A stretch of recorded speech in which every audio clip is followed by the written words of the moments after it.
Gamit ang QuickView at Home OTC COVID-19 pagsusuri. Kung kailan kukuha ng pagsusuri sa COVID-19 sa bahay. Subukan ng iyong sarili kung mayroon kang anumang mga sumusunod na sintomas ng COVID-19. Kailan? Test agad. Kung nagnegatibo ka para sa COVID-19 gamit ang isang antigen test sa bahay, ulitin muli ang pagsusuri 48 oras pagkatapos ng iyong huling pagsusuri. Bago ka magsimula ng pagsubok, maghugas ng kamay o gumamit ng hand sanitizer. Siguraduhing tuyo ang iyong mga kamay bago ka magsimula. Unang hakbang. Tingnan ang expiration date na nakaprint sa test kit. Para sa pinakabagong petsa ng pag-expire para sa pagsusulit na ito, mangyaring sumangguni sa http://www.fda.gov/covid-tests.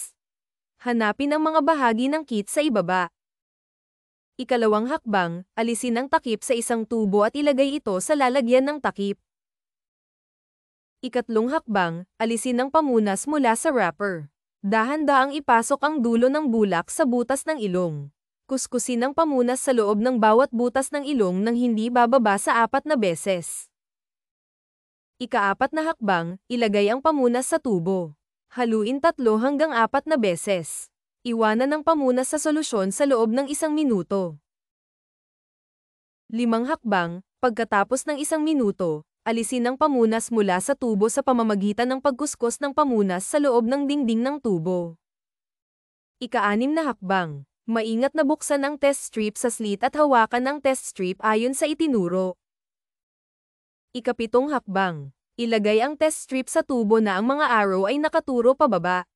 Iwanan ang strip sa tubo para sa isang buong 10 minuto. Ika-8 hakbang. Pagkatapos ng 10 minuto, alisin ang test strip mula sa tubo. 9 na hakbang. Tingnan kung may positibo, negatibo o diwastong resulta ng COVID-19. Ilagay ang test strip sa test strip outline sa mga hakbang 10 hanggang 12 at ihambing ito sa mga halimbawang ipinakita. Ika-10 hakbang, tingnan kung may positibong resulta sa COVID-19. Ang isang positibong resulta ng pagsubok ay dapat magpakita ng parehong asul at rosas na linya sa ibaba ng asul na linya. 11 hakbang, tingnan kung may negatibong resulta sa COVID-19. Ang negatibong resulta ay magpapakita ng asul na linya ngunit walang pink na linya. Ika-12 hakbang. Tingnan kung may diwastong resulta ng COVID-19, kung walang linya, o isang pink na linya lamang, ang pagsusulit ay hindi wasto at dapat mong ulitin ang pagsusulit na ito.